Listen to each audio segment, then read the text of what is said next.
Good morning and welcome Mr. V.G. Harish Kumar, Principal Sri Shabarisha College, Ms. Kanika Sharma and all the participants to today's webinar hosted by Department of English, Sri Shabarisha College, Mundakayam on the topic Understanding Pandemic Through Visual Arts and Literature, reading Edward Monk and Virginia Woolf.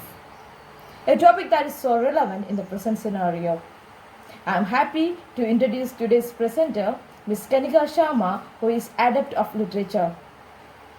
Her areas of interest are visual arts, modern European literature, memory studies, and film studies.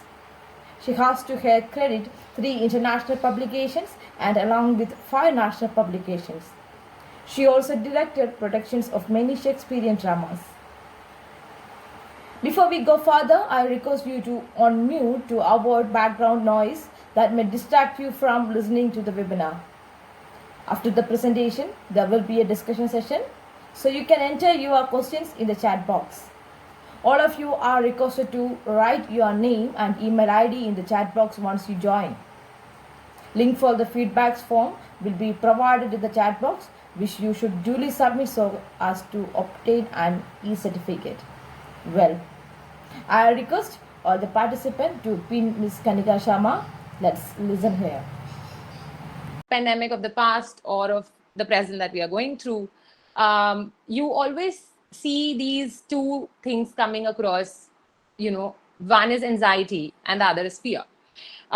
This anxiety-ridden atmosphere and this fear-ridden atmosphere comes along with the mysteriousness of the disease. Just like COVID-19, how little information we had when it started, and how as we are moving towards the rising peak, especially in our country, we are constantly getting in more information around it, and that is something that really intrigued me, that the mysteriousness of the disease actually creates a lot of fear.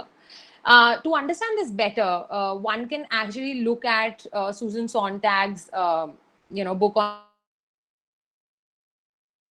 when one looks at, she basically one is TB and the second is cancer, and that is something that beautifully captures. And one, she talks about that how TB in the last century is the cancer of now. That is the mysteriousness that TB had, or the responses to a disease that was literally contagious. And there's a surprisingly large number of people who find themselves being shunned by relatives or friends, and the object of practices of decontamination of members, of their household. And this all happened with TB, with cancer. They were all infectious diseases. Cancer at that point was considered an infectious disease around the time when Sontag was writing this. And the idea of contact with someone afflicted with a disease regarded as a mysterious, sort of inevitability, like a trespass, she says, or violation or a taboo. And map this on to what she says about TB, which happened. And then she also traces it very beautifully in the history of how TB is represented, or how romantic artists or romantic cultural setup of the 19th century took upon this cholera, sort of TB framework. And she discussed at length how that, in the metaphors of each aspect of the phase in which TB was encountered, really helped us build that cultural economy around it. And it'll be interesting to see that how then now when we read COVID-19 or coronavirus, how this pandemic gets gets wired in metaphors and what all we discuss. The quote that I have added with the 1918 flu pandemic that you can read alongside is actually a sort of a sing song rhyme that children used to sing while playing rope around this time. Post that, so post 1918 pandemic influenza, the children used to sing this. I had a little bird, its name was Enza. I opened the window and in flew Enza. So this sort of narrative from a cultural perspective really intrigues me, because these are the subtle cues that tell us that how something that happened at a global scale gets filtered through, and what are the points that we need to tap. And it's not just important to locate the concept of pandemic at a level which is very, very apparent, the falling of the healthcare system or the failing of the administrative system.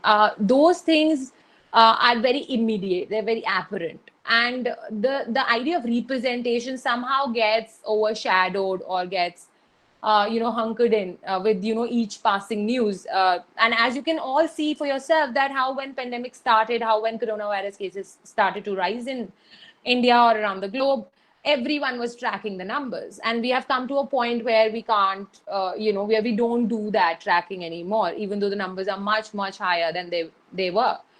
So this sort of experience is what intrigues me, and what I would like to understand vis-a-vis locating it after. Now, since we'd be reading Monk, and I was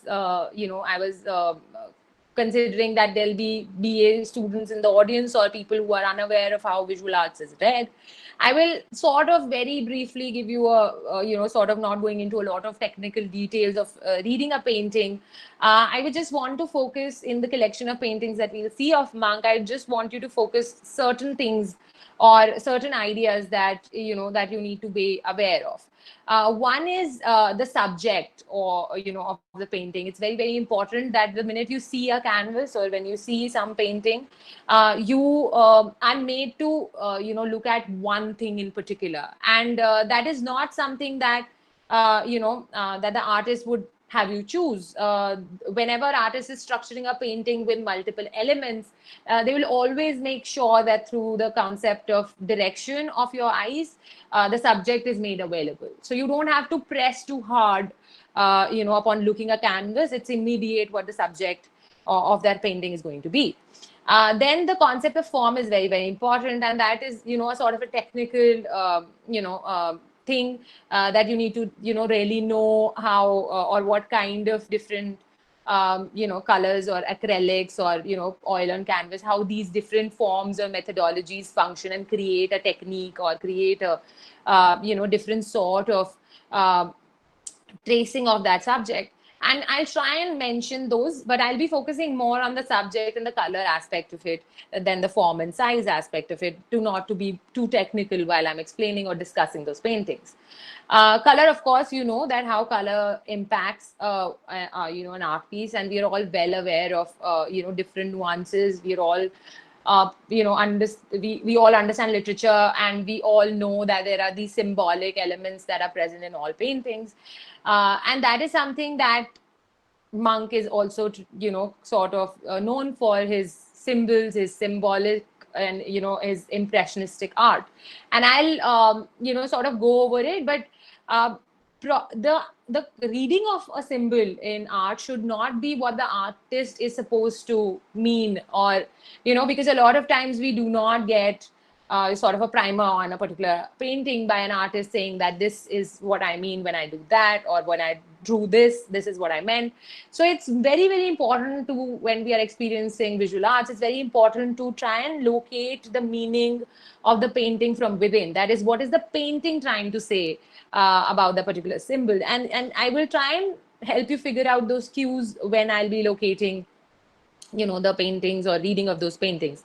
Style is another important thing that we need to pay attention to when we are looking at art. And as you'll see that when you're locating art movements, different styles will kind of create a different experience and create a different contextual reading that becomes available. And you need to focus on the most immediate reaction. That is something that really helped me when I was doing a course in visual arts, to kind of understand the trigger, as I would like to call it, because it's very, very interesting when you look at it like a trigger, that whenever you have a painting in front of you, what is the most immediate emotion that it creates? Is it creating sadness? Is it creating happiness? And then you need to just unveil why. Why am I feeling sad when I look at a painting, or when I look at this particular painting? And that'll help you read it better. So I'll try and collectively read it. The frame on the left, I tried to play with you a little and try to showcase you sort of an exhibit that stirred the art world. It's Duchamp's urinal. It's Marcel Duchamp's urinal, and this particular exhibit where Duchamp just, kind of was triggering what art is. Now, when you look at a urinal, you don't particularly look at it as art, right? It's an everyday object, and also an everyday object that you don't display out. You use it in closed circuits, in closed spaces. So putting it out in the open in 1917 and signing it Armat, which is not Duchamp's signature.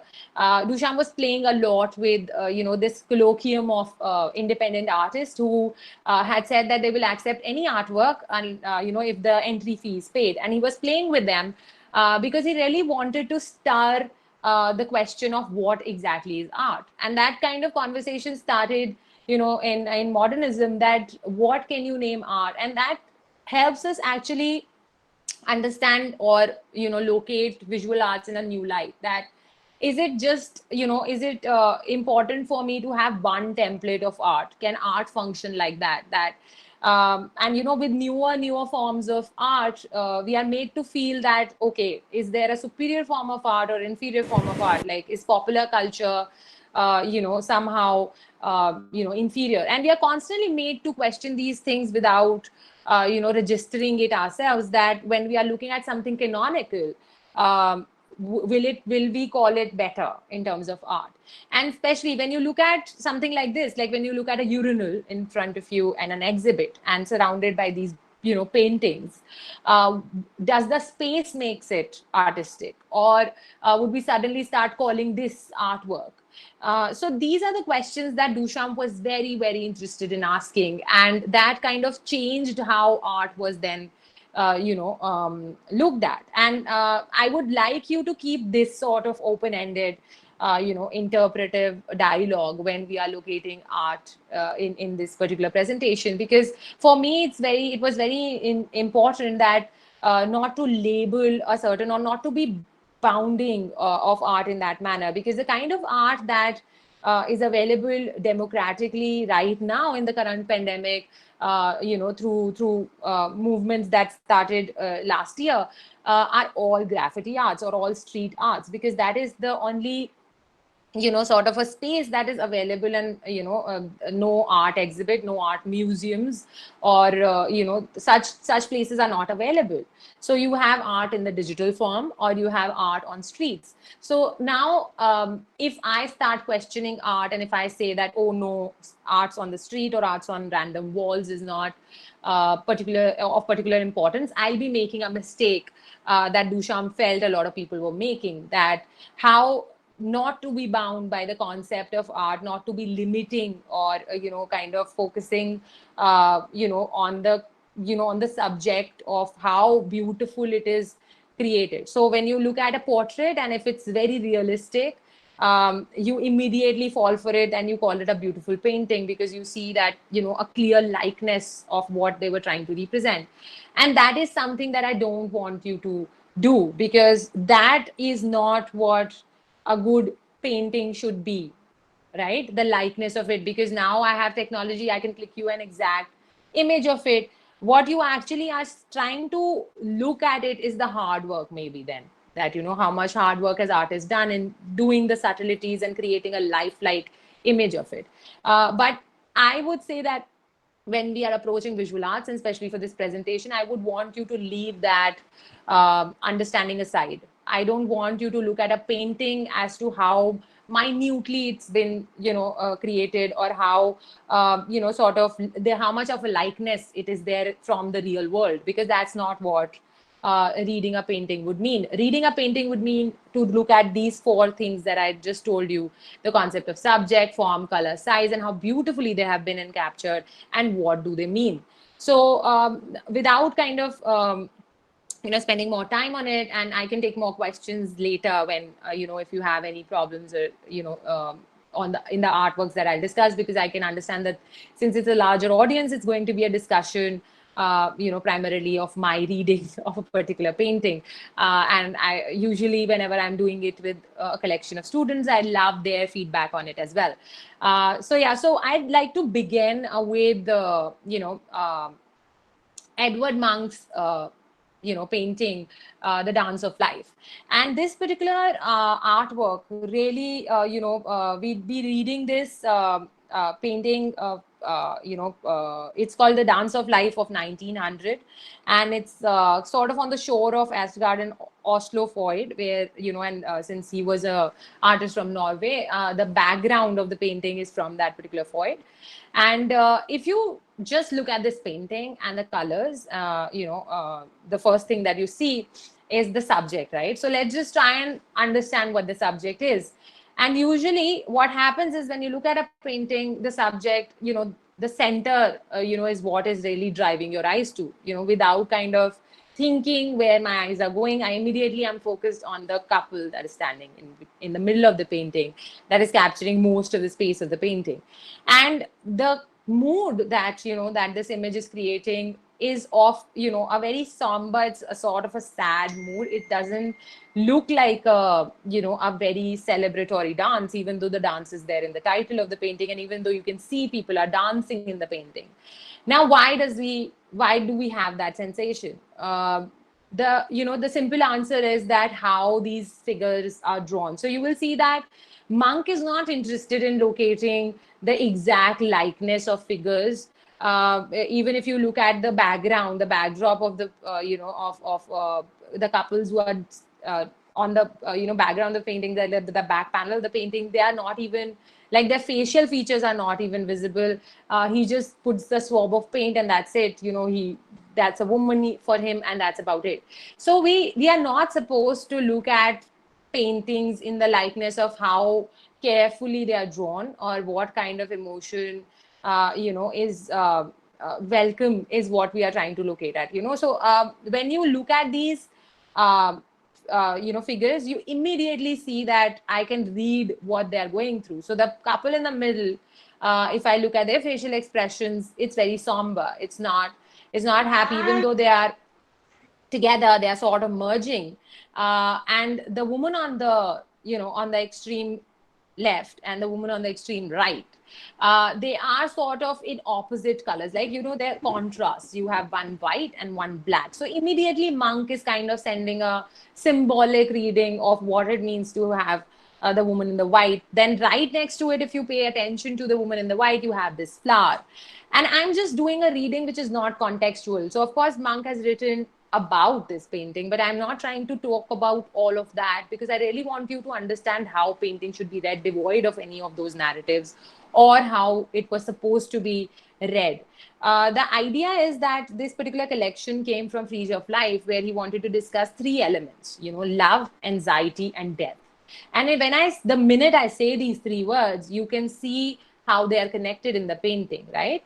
So red being the color of love, white being this, the idea of the virgin or naive or the pure woman, and the black, on the other extreme, would be associated with death, illness. And when you look at their expressions also of the two women, sort of dominating each edge of the painting, one is sort of smiling, she's happy. There is, you can see it in the eyes, they are, sort of, opening up.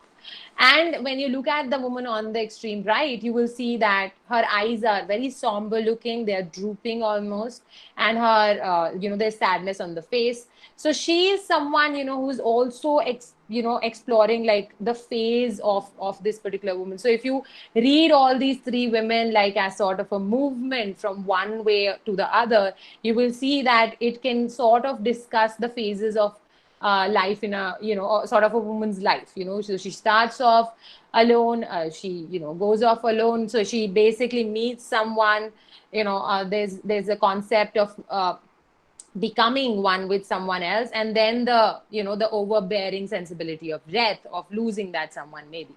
And interesting, what Monk has done is that and this can become very well can mean the dance of life, that how a woman's life is projected. The second thing that Monk interestingly does in this painting is that he does another sort of a dance for us, that he gives us another movement in the painting, which is happening in the background, right?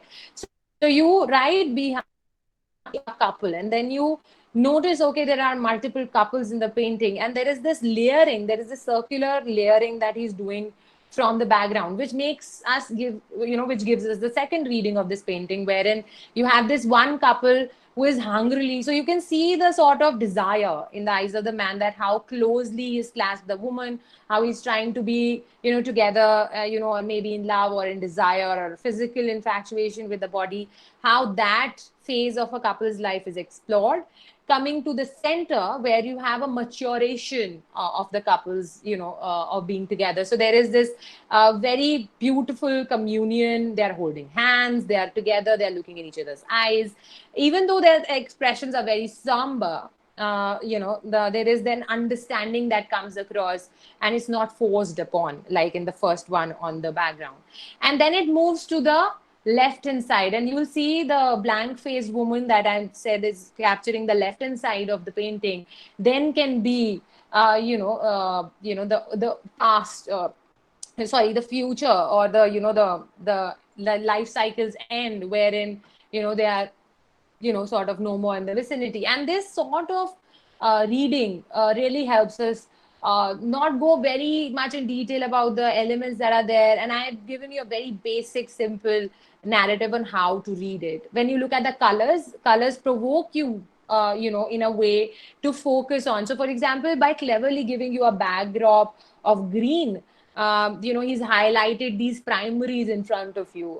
Monk has beautifully highlighted the white, the red, the black, the somberness of it. The cut-off backdrop, that is the landscape that he's given you, is that of a moonlight and moonbeam, which is again considered very romantic, or gesturing towards the idea of the mystery, mysticism, and romance. And that is highlighted or kind of given through with a very, sort of a swap palette of blue. And this blue is what is creating, in alliance with the black, is creating the macabre, or sort of the heaviness in the painting, because it's not a very cheerful blue.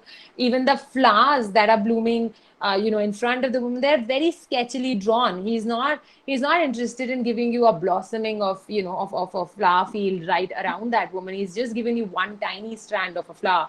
And these are the things that one needs to tap into whenever one is reading a painting. Now, I, quickly will go through another realist art just to compare how Monk's impressionism or symbolism is different from the realism, which was just the preceding movement. Now, here you will see everybody's face. Now, this is a big canvas that Gustave Courbet drew. And Courbet is known for, known as a stalwart of realism. And when you look at this particular burial scene, there, of course, are elements, there are, of course, symbols. And again, when you look at the painting, there are a couple of things that your eyes are immediately drawn to. Like, for example, through the choice of light and the kind of darkness that he's created in the rest of the canvas, you're immediately drawn to the little boy on the far end of the canvas, and then to the dog on this side. And there is the burial pit that is being opened. So it's a social ceremony of death. Okay, sort of with some people wailing. So you see some women crying, holding handkerchiefs, and the priest, some sort of discussion happening. One priest is busy reading the sermons, and the other set of priests are also there. But in everybody's face, you will not see the same sadness or same idea of connection with the dead. And that is what a burial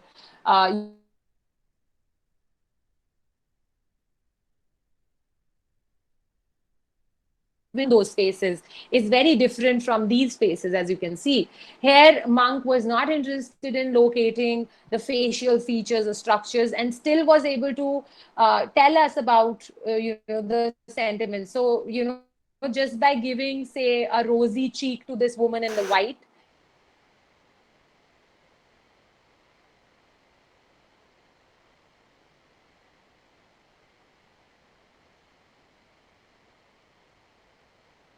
and giving a very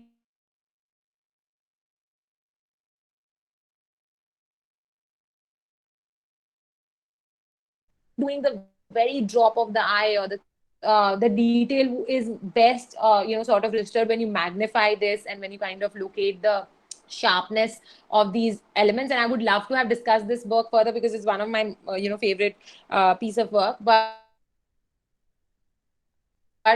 piece of art that I, love to. But since we are pressed for time, I would move to the next. Just register this. You can go back to it and maybe, find this at Eastern in detail, read more on it as well.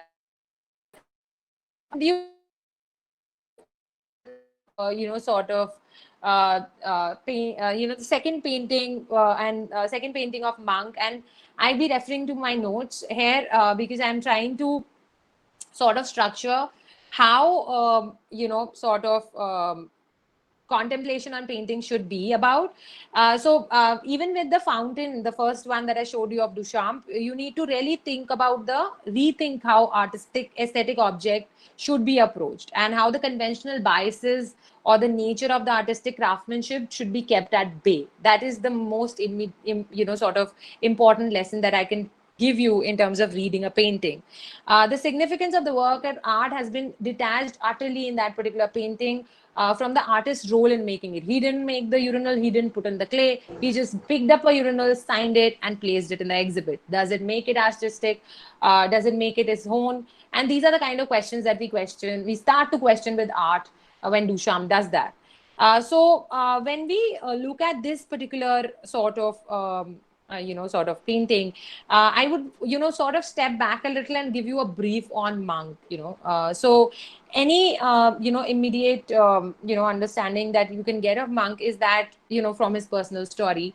So he was born in a Norwegian home in 1863, and he suffered from a lot of traumas very early on in life. And this is one of the connecting links between Monk and Virginia Woolf. We see these two artists going through, several traumatic episodes of death in the family, of their own illnesses brimming through, and both of them were hampered by influenza. So these are some similarities that I could tap very immediately in these two artists, and that really intrigued me. I'll explore that further as we go forward. His mother and his older sister, Monk's mother and older sister, died of TB before he turned 15, and one of his younger sister was diagnosed with mental illness. And he did a series of paintings on Sophie's death, which you can again, look at in Edvard Munch's archives. Then his brother also died at a very young age. He was a very sickly child, and he took to art basically to spend time indoors, because he was made to feel indoors and isolated. So art became, his respite. His father disapproved of his art because he was very religious, and he disapproved that he wanted to practice art and leave engineering school. And much of this, his work is discussed in light of his own individual traumas. Similarly, much of Virginia Woolf's work is discussed in light of her own psychologically personal traumas. Now, my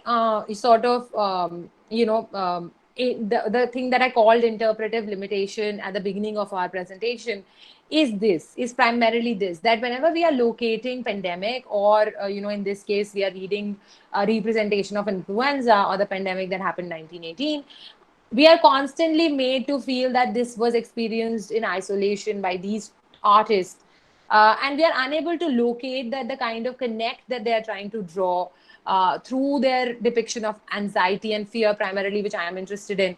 And I would, it would really benefit if I would be able to pick that strand and kind of connect it collectively instead of locating it in individual artistic work. So I'm not going to spend a lot of time in how tortured as an individual he was, or Virginia Woolf was, but through the mentioning of that, I would want to kind of locate that what all experiences that they could feel in the air around them, and especially these paintings, these bridge paintings that he did, the series that he did.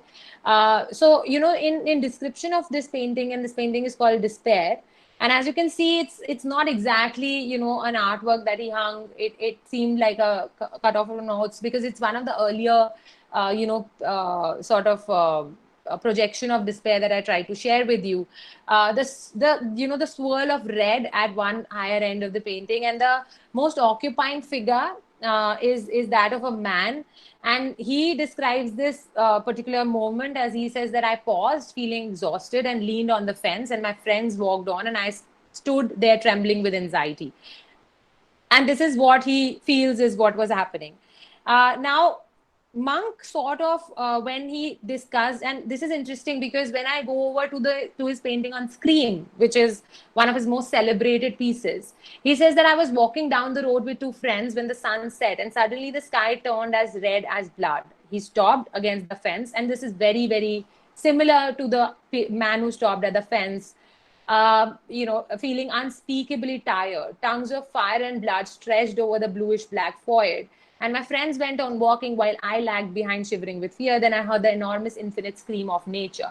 Now, this is exactly what I'm talking about, that this scream is not coming from within. This scream is coming from the nature. Even though this person is trying to, make that hallowing face, and it's very scary, the immediate emotion that one has when one locates Scream. And it became sort of this particular painting became rampant in describing or discussing anxiety in the 20th century. That popular that we have an emoji. If you go through your emojis, you'll see that there's a particular emoji that is, doing the exact Scream face. And that's how, how much this painting has come in our everyday life or in our everyday aesthetics of how we locate anxiety. This particular flailing figure that he's tried to draw. Now, of course, there are multiple readings on Scream. They're very elaborate readings. But what I want you to, sort of concentrate on when you look at this painting is that how, Monk was interested in shutting down the voice that was coming from outside. And what does that mean? That scream of nature is nothing but the anxiety-ridden fear that he felt, and he was more perceptive to feel, even though his friends walked on. And this is something that the struggle of the collective, gesturing that both these artists were doing, and what made me, sort of structure this presentation around. When you go through the next sort of piece, which is Anxiety, titled Anxiety, this was done in 1894. It seems like a funeral procession, isn't it? And it's done on the same bridge. You can see that there is a same copying of the structures of the landscape that he's tried to give you. The swirls of the color is same, the movement is same, and they are all sort of discussing a different concept here, right? Now, these are two paintings that he did on and before struck with influenza. So on one side, you will see that he's sitting on a chair draped in, isolation. And again, the expressions are not very visible. This is before he was with the influenza, like while he was sick with influenza, and the painting on the right is after, portrait of Monk's own portrait after he recovered from influenza. So you see that the expression in the eyes. So again, both the paintings are very macabre. Both the paintings are very sad. They're infused with that anxiety all through and through. But just by a switch of change in the movement of colors, he's able to showcase the leaving of influenza as some sort of a renewal of life, with the color of the pink in the cheeks and so on and so forth. Now I'm going to come to the second part of our presentation, which is Virginia Woolf. And my interest in Virginia Woolf, or why Woolf seems very interesting to be read along with the anxiety of the artist that Monk is trying to say, or Monk's method in order to talk about the mental state of Monk and his creative reactions to the activities that he's trying to discuss. The anxiety stream, the very impressionistic cityscapes. The concept that I am, sort of trying to tap in between these two artists, one is that with Monk, the representation of the pandemic was too apparent. He was too immediate, which usually is the token of visual arts.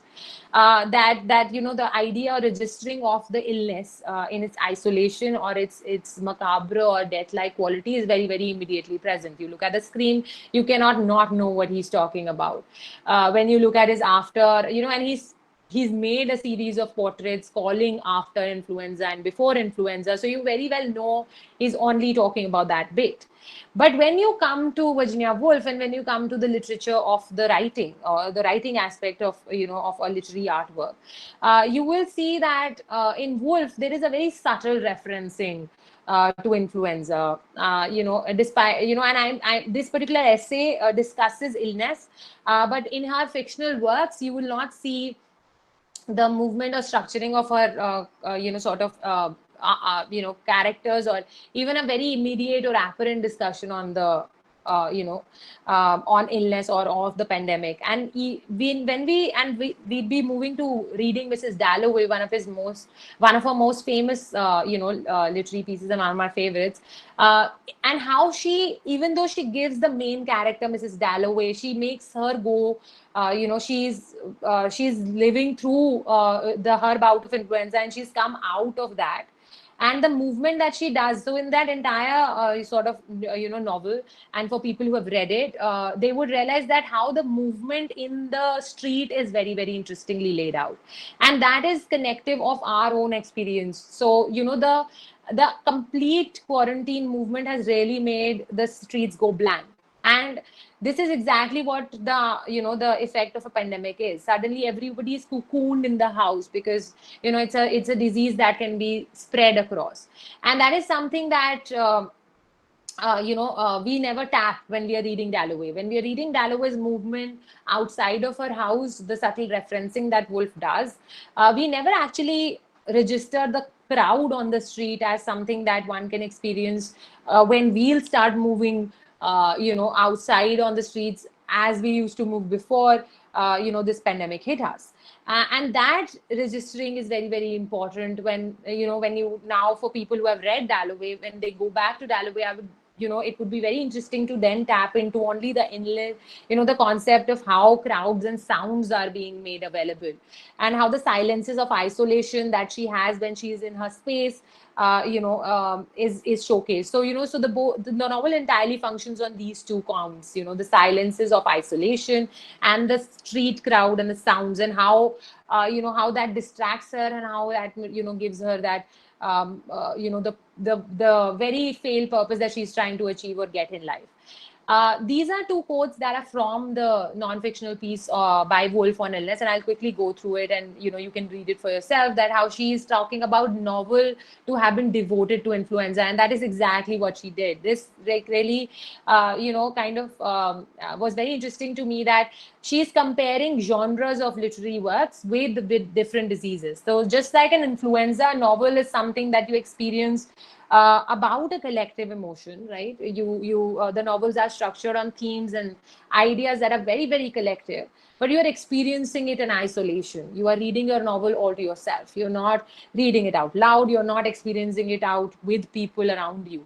And this is exactly how influenza functions, right? Or functioned, this pandemic, that we are in isolation, but we are going through same fears, same anxiety on a collective level. She then goes on to say that epic poems are like typhoid, odes are like pneumonia, and lyrics are like toothache. So, and then you can see the movement that she's trying to draw. The second quote is that incomprehensibility has an enormous power over us in illness, more legitimately perhaps than the upright will allow. In health, meaning has encroached upon sound, she says. Our intelligence dominates over our senses, but in illness, with the police off duty, we creep beneath some obscure poem by Mallarmé or Donne, some phrase in Latin or Greek, and the words give out their scent and distill their flavor. If at last we grasp the meaning, it is all the richer for having to come to us sensually first, by way of palate and nostrils, like some queer odor. So when I read this, what really helps me is that how body is treated, and that is something that I would want you to focus on when you now look at and is actually a focus of study. And if you're interested in, you can look at the concept, the genre of medical humanities, which actually explores that, but from the medical aspect of things. That how when we are locating the cultural reading of illness, how then the body becomes, sort of subsumed in the background. How when you are looking at literature, you are only looking at the sensuous mind activity of how it, sort of intrigues you. Body becomes the the blank, the sort of the canvas on which it is drawn. And this is exactly what she's saying, that you experience literature through the palate, through the nostrils, and it's only through that when you are going through illness, that these things become interesting.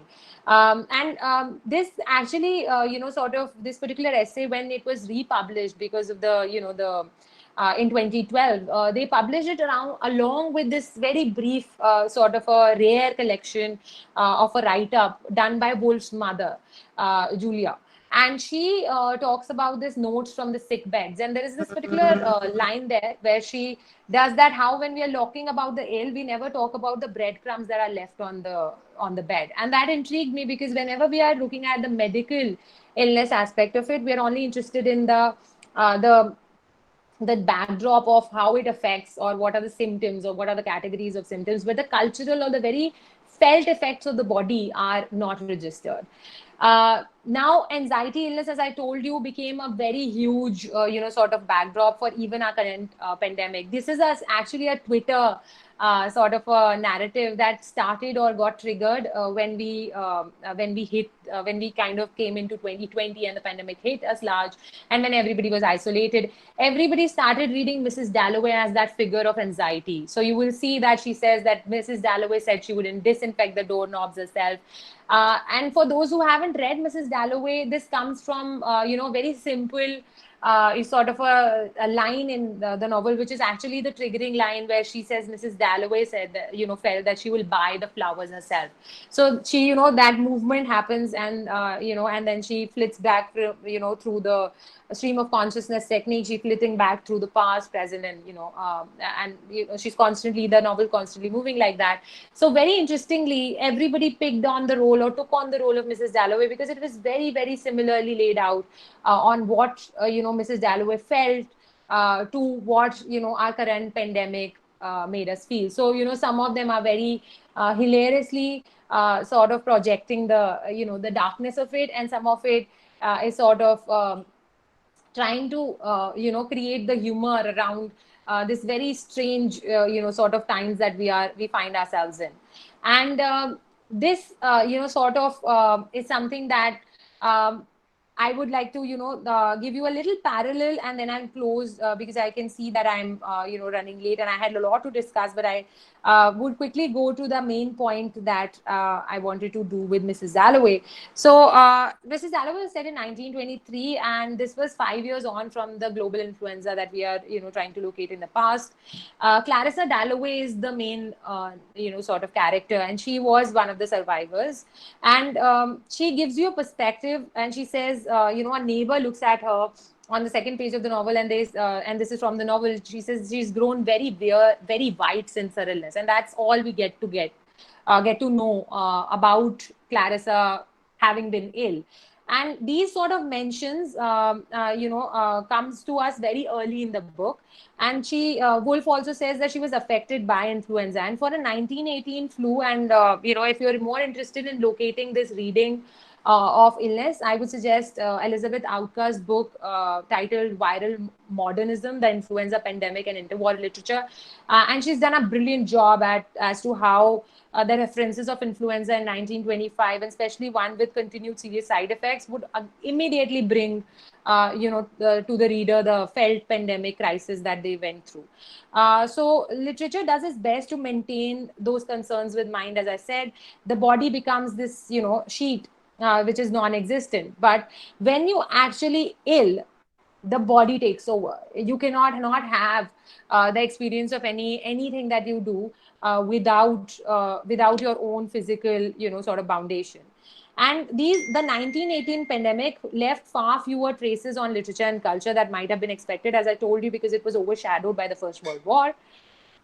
Millions of flu deaths did not even count as history in the ways war casualties did. And this is Outcast sort of referencing on that, how historical memory has only increased this gap of representation of these two events. Okay, so now unlike the influenza, the Great War appears in Mrs. Dalloway, and it's centered on this another character, Septimus Smith, who's a combat veteran. And he's and I have always read Septimus Smith, with the reading that we were given with, that he's a shell shock soldier. But when you actually locate the symptoms that he's given with, he would have very well been afflicted with influenza as well. The delirium, hallucinations, they were very common symptoms of the influenza disease.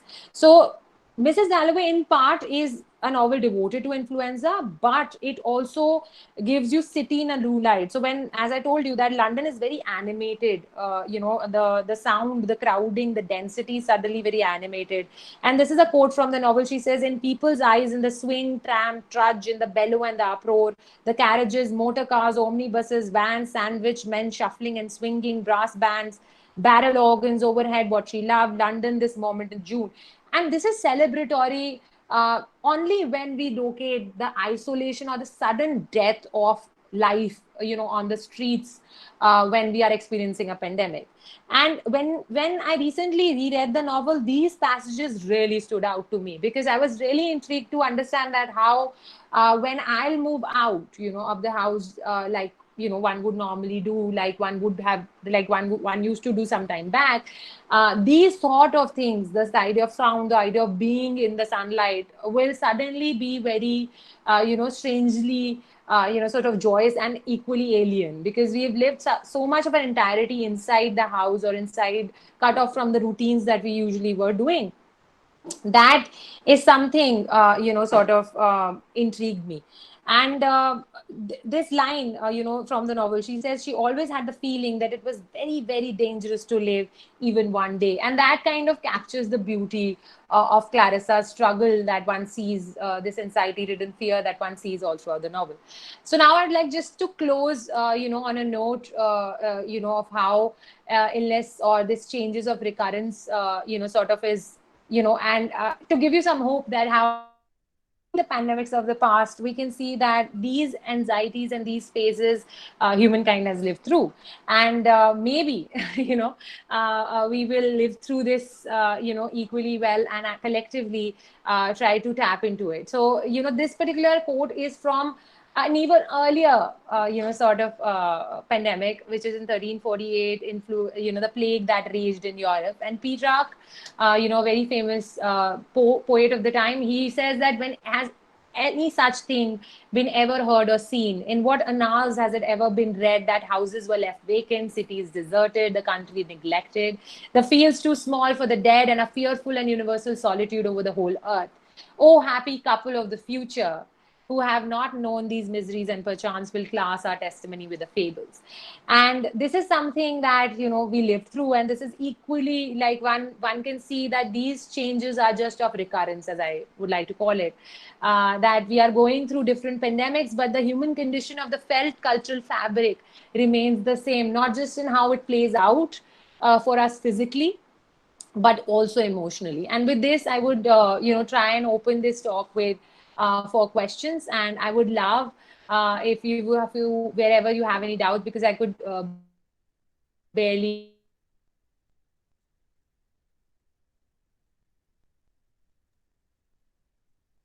at the very end of my talk, that I would like to leave it with the this end of hope, that how changes of recurrence happen. And I showed you a quotation from Petrarch, in my last slide, wherein he discusses that how, or what kind of, bizarre, reality that we are met with.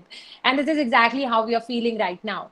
And that is what is most interesting. So from 1348 to 1918 to 2020, in these self pandemics, what is most interesting to me is to not geolocate it, or to not locate it in its own time, or individual representations from their own mental traumas, but to actually surface these narratives as collective narratives, filtering through cultural fabric. And how, when I try to locate Monk with Woolf, with the contemporary sort of realities that we are dealing with, it's very interestingly available, that how the human condition is talked about, how the concepts of fear and anxiety are discussed. Not as just the physical presence of a pandemic is very similar, that the isolation, the disruption of the cities, the complete barrenness of the world outside, but the emotional lived reality is also very, very similar. So I would love, now that I have wrapped, and I'm trying to keep it very close to the clock, as I was told by Sarita, if you could just give me questions on some things that you would like me to touch upon a little, and then after a little Q&A, we can go back to Sarita at the close. So I've gotten one question from Ananya Mishra, and she says that in the meeting, in that painting in which two couples are dancing, there are other couples embracing each other in the black and white. What do they symbolize?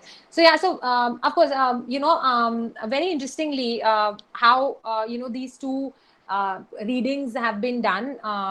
That I tried to do was that the backdrop, gave a circle of these other couples who are actually signifying movements of the same couple which is in the center. So so you have like sort of a cycle of, as he's saying, the dance of life. So for me it was the same woman all throughout in the canvas. So she was one, or the journey of woman. So the particular woman is not important, but the symbolic idea of a woman's life is important in the foreground, and in the background the couples that are sort of going in the other direction. So there is this one movement that is happening from left to right, and in the background there's one movement happening from right to left. So you have one couple who is very, you will see the man, right, sort of pouncing almost on the woman, very desirous, talking about the very early stages of infatuation or of love, coming to the very central figure, which is of of love or of communion, and then going backwards. And as it keeps moving backwards, they are also fading out,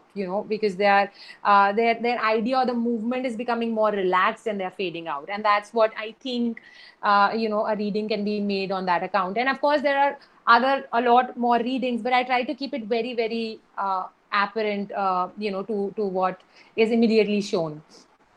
Okay, so what is your opinion on mental illness as affecting on artist work? Thank you so much, Nandini, for that question. As I told you that my reading, of these two artists came primarily because I located Monk and Wolf very similarly in how they were dealing with their own mental traumas, the death in the family at a very early age, and experiencing this or going through this pandemic at a very perceptive level of being ill, of experiencing their art in isolation.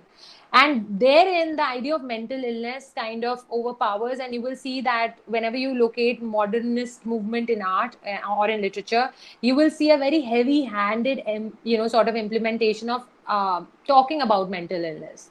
My understanding with this presentation was to actually move a little more beyond and register it on a human condition level. So I would want to discuss fear and anxiety on a collective level rather than an individual level of how it affects an artist's work.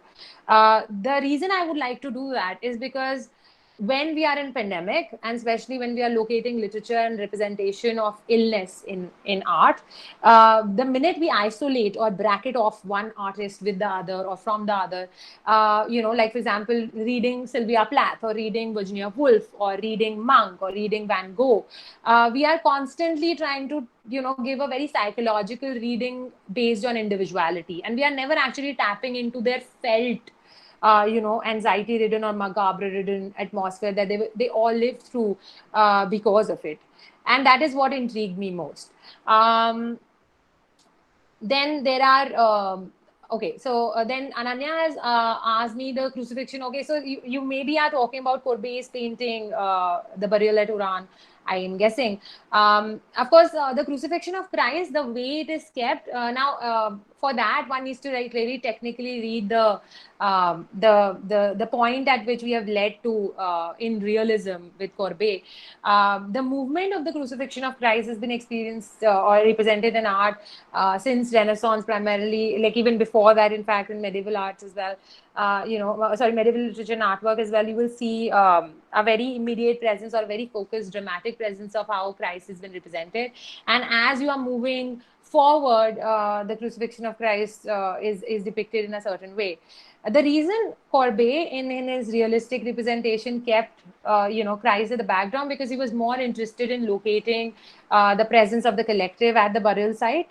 And for him, that became the backdrop. The crucifixion of Christ, or the narrative of the crucifixion of Christ around that time, contextually also became, somewhat of a background. Death became sort of a, reality that is not mystified. You are actually looking at that painting, and you go down to the very basics of, looking at a burial site in the very crude manner. So, so you're not, there is no mystifying of death in that particular painting. It's very realistically done. You have a dog on the site, that again, you wonder why there is a dog next to the burial pit. There's this, presence of very young, boys, in their whole traditional Christian garb. And with these phases, you actually see the normalcy of death that he's tried to restructure in a realistic way, or the presence of death without its mystification or without its religious, spiritual overhandedness. And that's why he felt the need to kind of push crucifixion of Christ at the very, very back edge of the painting. So this is more or less it. And I hope that we all kind of,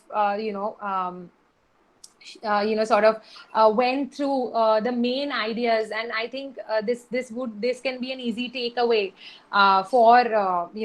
from this talk, that how we should register pandemic or the conceptualization of illness at a collective level, as how it is felt on the streets right now. You will see graffiti art, and a movement that I was recently following of these graffiti artists, and how they were trying to paint, these billboards or these vacant, shaft boards that a lot of, sort of a market, in the market, a lot of shops have closed their shop, and people have come onto the street to paint on those closed, barricaded, window panes.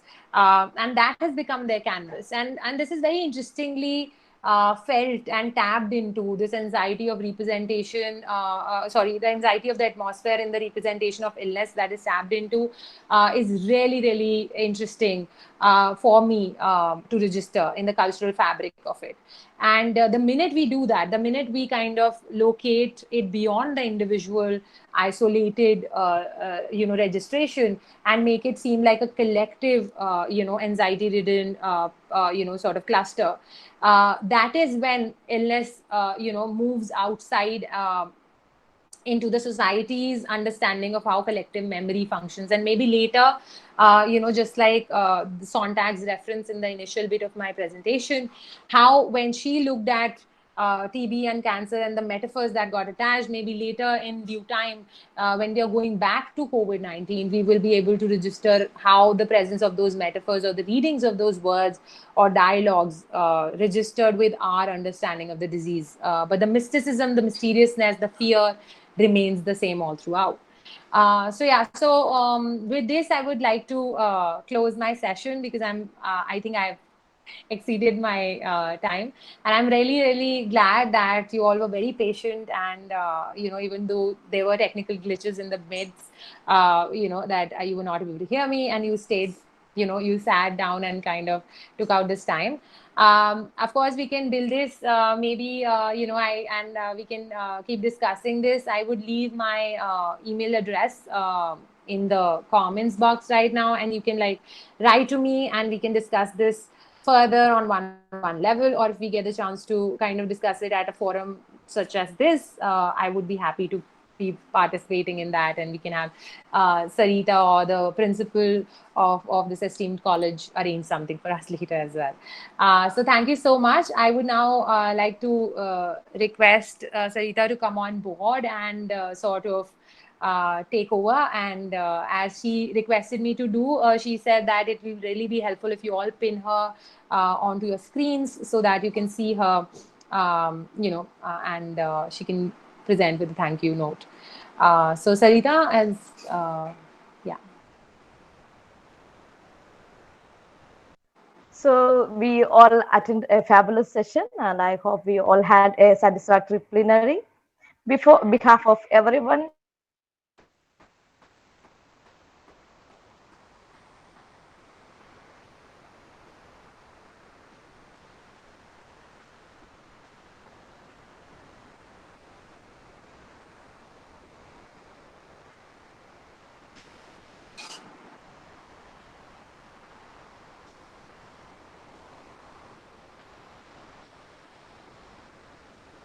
for entering such a marvelous talk. I also thank each and everyone for your presence. Thank you. One more reminder before you leave, fill out the feedback form. Thank you.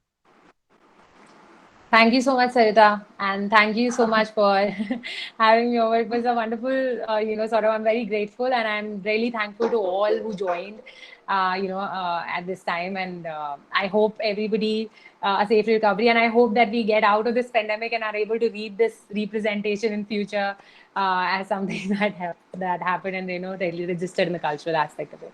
Thank you so much, everyone. Thank you.